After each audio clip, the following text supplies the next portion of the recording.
السلام علیکم وعلیکم السلام. شیخ صاحب، یہ جو سورہ تحریم کی پہلی آیت ہے جس میں نبی جو ہے وہ حلال چیز کو حرام کر رہے ہیں اپنے اوپر، تو اس کی تفصیلات تو نہیں ہے کہ کیا چیز انہوں نے حرام کی، اس کے بارے میں کیا احادیث سے پتہ پڑے گا؟ اچھا نہیں، دیکھیں یہاں پر سورت ایسی بہت ساری آیتیں ہیں معاشرے میں. سورہ تحریم ہے، یہ ریفر کر رہے ہیں سورہ تحریم 66 اور 1 2 3. اگر قرآن جو ہے کچھ لوگ کھول لیں تو زیادہ اچھا ہے اس کو سمجھنے میں. دیکھیں ہوتا کیا ہے، ویسے یہاں قرآن ہم لوگ ڈسٹریبیوٹ بھی کرتے ہیں. میں آپ کو آیت پڑھتا ہوں اور اس میں بتاتا ہوں. دیکھیں یہاں کیا لکھا ہے قرآن مجید میں، سورہ تحریم 66 اس کی 1 اور 3 آیت. یا ایھا النبی لما تحرم ما احل اللہ لک تبتغی مرضات ازواجک واللہ غفور رحیم. اے نبی تو کیوں حرام کرتا ہے جو اللہ نے تیرے لیے حلال کیا اپنی ازواج کو راضی کرنے کے لیے، اور اللہ بخشنے والا رحم کرنے والا ہے. یہ آیت جو ہے، یہ آیت ہے جس کی یہ کہہ رہے ہیں کہ ہمیں اگر احادیث سے پتہ چلے، یہاں تو حرام کو حلال کو حرام کر رہا ہے، ہمیں کیسے پتہ چلے کیا حلال کو حرام کر لیا نبی نے اپنی ازواج کو خوش کرنے کے لیے. یہ ان کا سوال ہے کہ اگر ہمارے پاس انفارمیشن نہیں ہے احادیث میں تو یہاں کیسے پتہ چلے کیا چیز انہوں نے کہا حلال کو حرام کر لیا. اچھا، عربی میں شے کہتے ہیں چیز کو. شے سمجھتے ہیں آپ؟ شے، شیئن، شیئن، یہ عربی میں اس کو کہتے ہیں شیئن، چیز کو. اب دیکھیں یہاں پر ایک تو شے نہیں لکھی، پھر دوبارہ میں پڑھتا ہوں. یا ایھا النبی، اے نبی، لما تحرم، کیوں حرام کر رہا ہے، تو کیوں حرام کر رہا ہے، ما احل اللہ لک، جو اللہ نے حلال کیا تیرے لیے. اس میں چیز لکھی ہوئی ہے؟ چیز نہیں لکھی. تبتغی مرضات ازواجک، تو ڈھونڈتا ہے رضامندی اپنی بیویوں کی. واللہ غفور رحیم، اور اللہ بخشنے والا رحم کرنے والا. خواتین حضرات جو یہاں جانتے ہیں پلیز خاموش رہیں. جو نئے حضرات آئے ہیں ان سے میں مخاطب ہوں، اور ایون جو باہر ٹی وی پہ سن رہے ہیں مجھے، دیکھیں آپ ذرا غور سے سنیں. نبی صلی اللہ علیہ وسلم، میں آپ سے اس لیے خطاب کر رہا ہوں، دیکھیں پلیز مائنڈ نہیں کیجیے گا. صرف میرا پرپز یہ کہ سچائی کس طرح سامنے آتی ہے. اگر میں جھوٹا ہوں، یہ اللہ کی بات ہے، اس کو سچائی ہم کو سمجھنا ہے بغیر کتاب جو کوئی اور کتاب کے. کہ یہاں پر اللہ تعالیٰ کہہ رہا ہے، نبی کو اللہ مخاطب کر رہا ہے کہ نبی صلی اللہ علیہ وسلم حلال کو حرام کر رہے ہیں. چیز نہیں لکھا ہوا، جو اللہ نے حلال کر رکھا ہے اپنی ازواج کو راضی کرنے کے لیے. بیویاں برا نہ مان جائیں. ایکسکیوز می، آپ بھی سن رہے ہیں نا بھائی جان؟ آپ سے میں آپ کے ذہن میں جواب آ جائے تو ہاتھ اٹھائیے گا. آپ سے میں ایک سوال کروں کہ کون سا عمل آپ یا کوئی مرد جو اللہ نے حلال کیا ہے مرد کے لیے، وہ کرنے جائے گا تو اس کی بیوی ناراض ہو جائے گی؟ جواب نہیں دینا آپ نے. صرف آپ کے اگر دماغ میں کوئی آ جائے بات تو ہاتھ اٹھائیں گے آپ. آپ سے بھی میں پوچھ رہا ہوں جو پیچھے بیٹھے ہوئے، کون سا ایسا عمل ہے جو حلال اللہ نے مردوں کے لیے کر رکھا ہے، لیکن جب وہ کرنے جاتے ہیں تو ان کی بیوی نہیں رضامند ہوتی؟ آپ کے ذہن میں آیا بھائی؟ آیا؟ ہاتھ اٹھایا؟ آ گیا، گڈ. آپ بتائیں. نہیں آیا آپ کے؟ اب میں پوچھ رہا ہوں آپ کے ذہن میں آ رہی کوئی بات کہ اللہ نے حلال کیا ہوا ہے لیکن آپ جب کرنے جاتے بیویاں جو ہیں بیویاں ان کو اچھا نہیں لگتا. جو کہہ رہا ہے کہ یا ایھا النبی، اے نبی، لما تحرم ما احل اللہ لک، تو حرام کیوں کر رہا ہے جو اللہ نے حلال کر رکھا ہے تیرے لیے.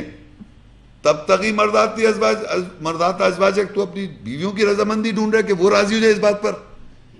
اچھا آگے دیکھیں، آگے پڑھ کے دیکھوں شاید سمجھ میں آ جائے آپ کے. بھائی پلیز بولیے گا نہیں. دیکھیں پلیز، جن کو پتہ ہے بولے نہیں. میں چاہتا ہوں، میں ایسا ہوا نہیں کبھی. آپ تو سمجھ گئے نا؟ اوکے.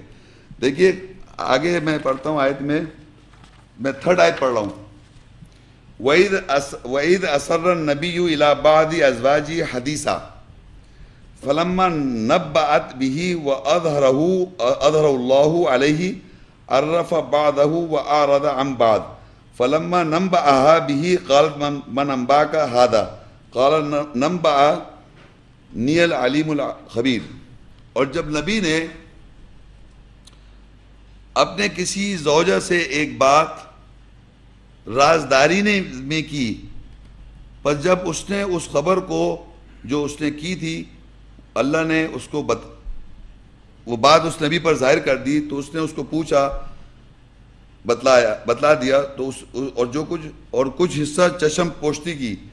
پر جب اس نے زوجہ سے اس خبر کے مطالعہ کیا تو وہ کہنے لگی کہ آپ کو یہ خبر کس نے دی؟ تو اس نے کہا مجھے بڑے جاننے والے نے خبر دی.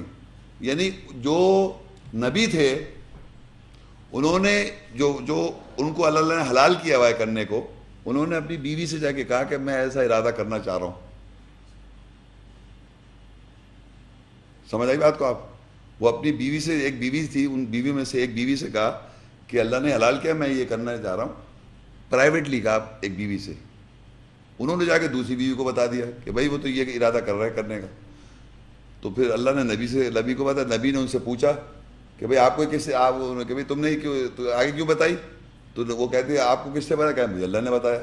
اللہ تعالیٰ ایسے ہی بتاتا ہے، آپ کو ضرورت نہیں کوئی اور کتاب پڑھنے کی، بلیو کریں آپ.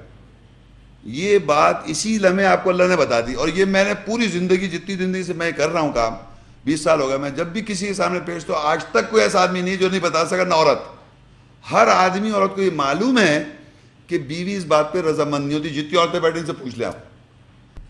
سورہ احزاب 33-50 یا ایھا النبی انا احللنا لک ازواجک اللاتی آتیت اجورهن وما ملکت یمینک مما افاء اللہ علیک وبنات عمک وبنات عماتک وبنات خالک وبنات خالاتک اللاتی هاجرن معک وامرأة مؤمنة ان وهبت نفسها للنبی ان اراد النبی ان يستنكحها خالصة لك من دون المؤمنین قد علمنا ما فرضنا عليهم في ازواجهم وما ملكت ايمانهم لكي لا يكون عليك حرج وكان الله غفورا رحيما. اے نبی، اے وہ جو نبی ہے، بے شک ہم نے تیرے لیے تیری ازواج جوڑے حلال کر دیے جن کو تو ان کے اجرتیں دے چکا ہے، اور حلال کر دیے جو تیرے دائنے ہاتھ کی ملکیت ہیں ان سے جو اللہ نے تیرے اوپر عطا کی، اور تمہارے چچا کی بیٹیاں اور تمہاری پھپھوں کی بیٹیاں اور تمہارے ماموں کی بیٹیاں اور تمہاری خالاؤں کی بیٹیاں جنہوں نے تیرے ساتھ ایمان میں ہجرت کی. اور ایمان والی بیوی یا عورت اگر اس نے اپنے نفس کو نبی کے لیے حق عطا کر دیا اور اگر نبی اس سے نکاح کرنا چاہے، یہ خالصتاً تیرے لیے ہے، دوسرے ایمان والوں کے لیے نہیں ہے. تحقیق ہم جانتے ہیں جو ہم نے ان پر ازواج بیویوں میں فرض کیا اور جو ان کے دائیں ہاتھ کی ملکیت ہیں، تاکہ تیرے اوپر کوئی تنگی نہ رہے. اللہ بخشنے والا، رحم کرنے والا ہے. اب اس میں یہ ہے کہ وہ رشتے کون کون سے حلال ہیں. یہاں نبی کو اللہ نے خطاب کیا ہے، اس میں رشتے جو حلال ہیں وہ بتائے گئے ہیں، لیکن ایک رشتہ ایسا ہے جو حلال نہیں ہے. عام مومنوں پہ نبی پہ سے حلال ہے، وہ میں بتاتا ہوں. اس پہ خاص بات یعنی جن کو اسی طرح نبی ہم نے تیرے اوپر تیری ازواج جوڑے حلال کر دی جن کو تو نے اجرت دے چکا ہے. کیا حلال ہے؟ اور حلال کر دی جو تیرے دائیں ہاتھ کی ملکیت ہیں ان سے جو اللہ نے تیرے اوپر عطا کی. اور تمہاری چاچا کی بیٹیاں، چاچا کی بیٹی شادی کر سکتے ہیں نا؟ کر سکتے ہیں چاچا کی بیٹی کے ساتھ شادی؟ بتائیں. کر سکتے ہیں. تمہاری پھوپھیوں کی بیٹیاں شادی کر سکتے ہیں، حلال ہیں. اور تمہاری ماموں کی بیٹیاں حلال ہیں. اور تمہاری خالاؤں کی بیٹیاں حلال ہیں. اور جنہوں نے تیرے ساتھ ایمان میں ہجرت کی، حلال ہے. اب دیکھیے، ایک ہے یہ والی جو آج چھوٹا سا میں پورشن پڑھ رہا ہوں، یہ حلال نہیں ہم پہ، لیکن نبی پر حلال ہے. وَأَمْرَأَةً مُؤْمِنَةً، کیونکہ نبی کو خطاب کیا ہے تو اس میں کانٹیکس میں پڑھتا آ رہا تھا، یہ ساری نبی کے لیے بھی حلال ہے، ہمارے لیے بھی حلال ہے. لیکن یہاں لکھا ہے وَأَمْرَأَةٌ مُؤْمِنَةً إِن وَهَبَتْ نَفْسَهَا لِلنَّبِيِّ إِنْ أَرَادَ النَّبِيُّ أَن يَسْتَنكِحَهَا خَالِصَةً لَكَ مِن دُونِ الْمُؤْمِنِينَ. اور ایمان والی بیویاں، بیوی یا کوئی عورت ایمان والی، اگر اس نے اپنے نفس کو نبی کے لیے حب عطا کر دیا اور اگر نبی اس سے نکاح کرنا چاہے، یہ خالص تیرے لیے ہے، دوسرے ایمان والوں کے لیے کے علاوہ. کیا مطلب؟ ایک نبی ہے، نبی صلی اللہ علیہ وسلم، ان سے کوئی کسی کی بیوی یا کوئی عورت مومنہ، یہاں لکھا ہے وَامْرَأَةً مُؤْمِنَةً. امرات میں نے شروع میں کہا تھا، نساء بیوی اور شوہر کے لیے آتا ہے، اور امرات بیوی کے لیے بھی آتا ہے اور نان میرڈ کے دونوں کے لیے آتا ہے. تو دونوں کو میں بتا رہا ہوں کہ اگر کوئی بیوی یا کوئی نان میرڈ ایمان والی عورت نبی کو حب کر دے، حب کا مطلب یہ ہوتا ہے اس کو گرانٹ کر دے اپنی سائیکی، شادی نہیں کہہ رہا ہوں میں، گرانٹ کر دے سائیکی کہ میں ایسے شخص کے ساتھ نبی کے ایسا شخص جو نبی ہے اس کے ساتھ جو نبی صلی اللہ علیہ وسلم کے ساتھ زندگی گزارنا چاہتی ہوں وداؤٹ ایون گیٹنگ میرڈ. سمجھے آپ حب کر رہی ہے کیونکہ وہ اس میں ایمان اور کاز ہے. تو یہاں اللہ کہہ رہا ہے ان اراد النبی، یہ حلال کر رہا ہے صرف اگر ارادہ کرے نبی ان یستنکحا، یعنی اگر نبی اس کا ارادہ کرے گا اس کے لیے حلال ہے، وہ کر سکتا ہے اگر چاہے. خالصۃ اللہ، یہ خالص تیرے لیے. یہ specific permission is granted to only the prophet, کہ ایک عورت مومنہ وہ حب گرانٹ کر سکتی ہے، جسے لائف ڈیڈیکیٹ کر سکتی ہے ٹو دا پروفٹ. اور پروفٹ کو ایک آگے کہ اگر وہ چاہے نکاح کرنے کا تو وہ کر سکتا ہے، ورنہ وہ ہے ہی تیرے لیے خالص. یہ مومن نہیں کر سکتے. مومن تو مائگریٹ کرا کے لا کے اگر آئے گے کافروں سے مائگریٹ تو اس سے نکاح کر لیں. لیکن آپ کی میری بیوی اگر نبی کو پیش کر دے تو آپ کچھ نہیں کر سکتے، کیونکہ قرآن مجید میں سورہ احزاب 33:6 میں لکھا ہوا ہے، کبھی آپ نوٹ کریں گے، نبی کی جو ازواج ہیں یا ازواج جو ہوتے ہیں وہ جوڑے ہوتے ہیں. یعنی نبی کی ایک تو تھی بیوی، جیسے نوح علیہ السلام کے ساتھ آئے امرات، لوط علیہ السلام کے ساتھ آیا امرات، اور دونوں جو تھیں وہ نیکوکارنی تھی. تو وہ نبی کی بیوی تھیں، امرات تھیں، لیکن نیک نہیں تھی. لیکن ازواج جہاں آتا ہے قرآن میں وہ جوڑ ہوتا ہے. تو نبی کے جو ازواج ہیں قرآن میں لکھے وہ تمہاری ماں ہیں مومنوں کی. تو اگر کوئی نبی کو حب کر رہی ہے تو میری ماں ہو جائے گی. سمجھ رہے میری بات کو آپ؟ تو یہ اس لیے یہ بتانا ضروری تھا کہ یہاں پر اللہ نے باقی رشتے تو حلال کر دیے. ہمارے معاشرے میں کیا کہہ رہے ہیں کہ نبی کو خطاب کر کے پھپھی کے ساتھ بہن سے شادی نہیں کر رہے، کہہ رہے ہیں یہ سب حلال. میں نے کہا یہ سب وہ اوپر کے الگ رشتہ ہے، یہ الگ رشتہ ہے. اسپیسیفکلی یہ بات ہو رہی ہے، اسپیسیفک اس پورشن کی یہ جو آیت ہے اوپر سے. آپ پھپھی کے ساتھ بہن سے شادی نہیں کرتے؟ کرتے نہیں کرتے؟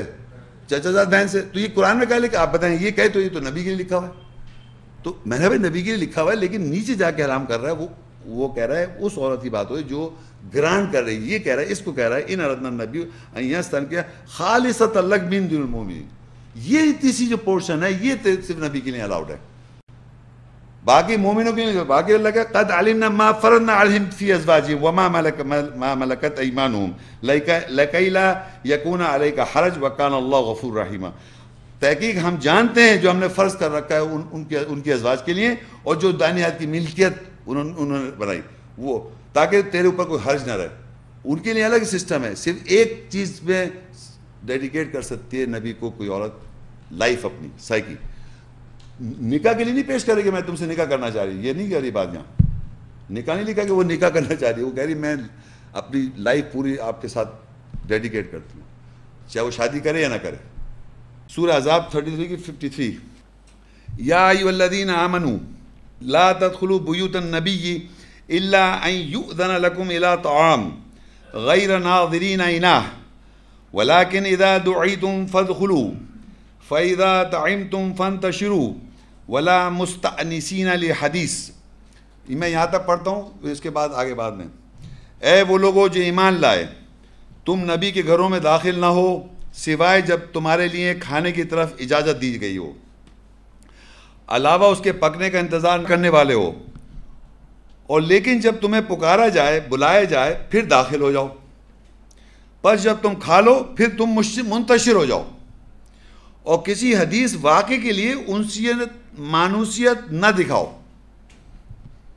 ولا مستأنسین لحدیث، اور کسی حدیث کے لیے انسیت نہ دکھاؤ. اب اس آیت میں اللہ تعالیٰ فرما رہے ہیں کہ یہ ایک بیسیکلی تو آیت ہے نبی صلی اللہ علیہ وسلم کے زمانے کی بات ہے. نبی صلی اللہ علیہ وسلم کے گھر میں داخل ہونے کے ایک آداب بتائے گئے ہیں جو سوشل، میں سمجھتا ہوں ہم سب کے لیے، ہمارے لیے گائیڈنس کیسے ہے. یہ بھی ایک حجاب ہے کہ آپ نبی کے گھر میں یا ہم آپس میں جب مومن مرد آپس میں گھروں میں جائیں تو اس چیز کو فالو کر سکتے ہیں. دیکھیں کیا ہے کہ جب آپ جائیں تو گھروں میں داخل ہوں تو سوائے تمہارے لیے کھانے کی طرف اجازت دی گئی تو آپ پہنچیں، بلائے گئے کھانے پہ دعوت ہے. میں نے آپ لوگوں کو فرض کری آپ نے مجھے بلا لیا، میں آپ کے گھر آ رہا ہوں کھانے کی دعوت کے لیے. اب میں وہاں پر پہلے یعنی کھانے کا ٹائم لکھا میں پہلے سے پہنچ جاؤں، لیکن ایسا ہے نہیں نارملی کہ پہلے سے آدمی جا کے بیٹھتا نہیں ہے. تو پہلے سے پکنے کے اس میں آپ بیٹھے رہیں، لیکن جب آپ کو بلایا جائے آپ جائیں، اور جب کھانا کھا لیں تو پھر منتشر ہو جائیں. یعنی کھانا کھا لیں تو آپ چلے جائیں، یہ منع کیا گیا ہے. اور کسی حدیث واقعے کے لیے انسیت نہ دکھاؤ. ولا مستأنسین لحدیث، حدیث کہتے ہیں واقعہ، تو آپ ان کی بیوی سے کچھ حدیث پوچھنا، کچھ حدیث سے مت پوچھیں کہ نبی کے گھر میں جا کے آپ ان کی بیویوں سے حدیثیں پوچھیں، نہیں پوچھیں نا. صحیح ہے، ویری گڈ. کیوں آگے لکھا ہوا ہے ان ذالکم کان یؤذی النبی، بے شک وہ تمہارا ایسا کرنا یعنی حدیث واقعے کے لیے مانو سے دکھانا نبی کو اذیت دیتا ہے. آپ جو حدیثیں پوچھ رہے ہیں نبی کو اذیت ہو رہی ہے. بھائی میں قرآن کی آیت پڑھ رہا ہوں، یہ آپ سمجھ رہے میں نے کوئی اور قرآن بنایا ہوا ہے؟ یہ وہی قرآن ہے. بے شک ان ظالم کانا یؤذی النبی، اور تمہارا یعنی بریکٹ میں حدیث واقعے کے لیے مانو سے دکھانا ایسا کرنا نبی کو اذیت دیتا ہے. فاستحیی منکم، پس وہ تم سے حیا شرماتا ہے، شرم کرتا ہے. نبی صلی اللہ علیہ وسلم شرم کر رہے ہیں. واللہ لا یستحی من الحق، اور اللہ نہیں شرماتا حیا کرتا بتانے کی. اس بات کو کھول کے بتا رہا ہے کہ کیا پوزیشن ہو رہی ہے کہ آپ حدیث کے لیے جو آپ انسیت دکھا رہے ہیں اس میں نبی کو شرم آ رہی ہے، حیا آ رہی ہے، اور اللہ تعالیٰ اس کو وضاحت کر رہا ہے کہ آپ ایسا نہ کریں. اور آگے کہتا ہے آگے وَإِذَا سَأَلْتُمُوهُنَّ مَتَاعًا فَاسْأَلُوهُنَّ مِنْ وَرَاءِ حِجَابٍ، اور جب تم یعنی ان نبی کے ازواج سے متاع کے بارے میں سوال کرو یا پوچھو تو پس حجاب پردے کے پیچھے سے سوال کرو. کسی چیز کے بارے میں، متاع کہتے ہیں ساز و سامان، مطلب کوئی ایسی بات نہیں ہو رہی کہ حدیث واقعے کے بارے میں نہ پوچھیں آپ. ساز و سامان یہ کدھر رکھنا ہے سامان، کوئی سامان ساز و سامان کے بارے میں یعنی ساز و سامان کے بارے میں آپ پوچھ رہے ہیں تو آپ پردے کے پیچھے سے پوچھیں. ذالک اطہر لقلوبکم وقلوبہن، یہ تمہارے دلوں کے لیے اور ان کے دلوں کے لیے، ازواج جو ہیں مطہرہ جو ہیں ان کے لیے طہارت ہے، یعنی پردے کے پیچھے سے بات کرنا. وما کان لکم ان تؤذوا رسول اللہ، اور یہ کہ تم اذیت دو رسول اللہ کو. ولا ان تنکحوا ازواجہ من بعدی ابدا، اور یہ کہ تم ان کی ازواج سے بات کبھی بھی نکاح کرو. ان ذالکم کان عند اللہ عظیما، بے شک یہ اللہ کے نزدیک عظیم بڑی بات ہے. اچھا دیکھیں یہاں آپ کو 3-4 باتیں میں آپ کو اس کی وضاحت کروں کہ سب سے پہلے تو اللہ نے منع کر دیا کہ کسی حدیث واقعے کے لیے آپ انسیت مانوسیت نہ دکھائیں نبی کے ازواج کے بارے، ان سے پوچھیں نہیں. اور نبی شرماتا ہے اس بات سے، اللہ تعالیٰ شرماتا نہیں، وضاحت کر رہا ہے، حیا نہیں کرتا، بتا رہا ہے. لیکن آگے بتا رہا ہے اگر تم نے سوال کرنا ہے یا کوئی چیز پوچھنی ہے، وہ بھی متا کہتے ہیں عربی میں ساز و سامان. اگر کوئی ساز و سامان کے بارے میں آپ نے سوال کرنا ہے تو پردے کے پیچھے سے بات کریں. وَإِذَا سَأَلْتُمُوهُنَّ مَتَاعًا، اگر تم سوال کرو گے کوئی ساز و سامان کے بارے میں، فَاسْأَلُوهُنَّ، پس سوال کرو ان سے، مِنْ وَرَاءِ حِجَابٍ، تو پردے کے پیچھے سے. اب مجھے بتائیے پردہ کون سا ہے یہاں پر جس کے پیچھے سے یہ دیوار ہے، ادھر نبی کی ازواجیں ہوں گی یا کس طرح ہو رہی ہے بات، یا یوں ہو رہی ہے بات، بتائیں تو کس طرح بات کریں گے پردے کے پیچھے سے؟ یہ جو میں نے آپ کو پیچھے بتایا نا سارا، کیسے بات کرنی ہے، کس طرح بات کرنی ہے، کیا بات کرنی ہے، طریقہ کار بتایا میں نے آپ کو، بتایا نا بھی پیچھے. اور عورتوں کے اس طرح بات کریں گے آپ کہ آپ پہلی بات تو ایسی بات ہی نہیں کریں گے یعنی کہ کوئی مانوس انسیت والی باتیں، فیلنگ ایموشن جس میں موو ہو جائیں عورت کے، اس طرح کی بات نہیں کریں. ساز و سامان کے بارے میں فلانی چیز کہاں پر ہے، فلانی کتاب کہاں ہے، فلانا ایک دنیا میں جو ایک رہن سہن کے جو کام کی بات ہے وہ کر رہے ہیں آپ، مگر پردے کے پیچھے سے، یعنی اپنی بصارت نیچے رکھ کے، اپنے آپ کو بصارت سے نیچے رکھ کے بات کرنی ہے آپ نے. عورت کو بھی اپنی بصارت سے نیچے رکھ کے بات کرنی ہے، مرد کو بھی اپنی بصارت سے نیچے رکھ کے بات کرنی ہے. یہ میں پیچھے بھی بتاتا ہوا ہوں نا. تو وہ پردہ آ گیا سامنے. اللہ کیسے کلام کر رہا ہے؟ کوئی اللہ فزیکل پردہ ہے جس کے اللہ کہہ رہا ہے پردے کے پیچھے؟ بالکل یہی لکھا ہے عربی میں، من وراء حجاب. یہ اللہ تعالیٰ کلام کرتا ہے من وراء حجاب، پردے کے پیچھے سے. تو کوئی فزیکل پردے کے پیچھے اللہ کوئی بات کر رہا ہے؟ وہ ہمارے کو حجاب کرنا ہے، اس کے پیچھے اللہ بات کرے گا. اسی طرح ہم نے حجاب کرنا ہے. یہ یہاں پر جو حجاب آیا ہے یہ مرد کا حجاب ہے. مرد بات کر رہا ہے ان کی ازواج سے، تو اس نے ایک پردہ رکھ کے بات کرنی ہے. آپ سمجھیں؟ تو اس سے وہی آگے دیکھیے جو میں بتا رہا تھا کہ آپ نے پردہ رکھا، اپنے آپ کی جو خواہشات ہیں اس کو نیچا کیا اپنی بصارت سے، اس بصارت سے اپنے آپ کو نیچے رکھا. پھر آپ نے ساز و سامان کے بارے میں ازواج نبی یا ایک دوسرے کی ہم بیویوں سے بات کر سکتے ہیں. ہمیں اگر کسی بیوی سے بات کرنی ہے, ہم آپس میں سوشل ان کانٹیکٹ بات کرتے ہیں. ہماری تو تفریح مذاق ہو رہا ہے, بھائی فلانا کر کے کوئی کہہ دیا فلانا, اب تو مذاق, تو اب تو بڑے فریلی بات کر رہے ہیں. ہمارا تو حجاب ہے ہی نہیں. وہ حجاب مرد کو بھی کرنا ہے, یہ مرد کا حجاب ہے. یا قرآن مجید میں لفظ حجاب مریم کے ساتھ آیا ہے اور حجاب مرد کے ساتھ آیا ہے اور اللہ کے ساتھ آیا. تو آپ نے حجاب کرنا ہے, بیسیکلی آپ نے وہ حجاب کرنا ہے, اس کے پیچھے سے آپ بات کریں گے. ذالکم, یہ تمہارے لیے, مردوں کے لیے, اطہرو لقلوبکم, یہ تمہارے لیے دلوں کے لیے طہارت ہے. اور پھر کہتا ہے وقلوبہن, اور ان کے بھی دلوں کے لیے طہارت ہے. اصل بیسیکلی طہارت ہوگی تو آپ قرآن کی, اللہ کی آیت کی روح کو چھو سکیں گے. اگر قرآن کی آیتوں کی انڈرسٹینڈنگ, اس کی اسپرٹ اصل نہیں چھو رہے, اور اس طرح کی ہماری طہارت, اگر ہم حجاب ہمارا صحیح حجاب نہیں ہوگا تو طہارت بھی نہیں ہوگی. یہ اصل بتائیں جو آیت میں لکھا ہوا ہے.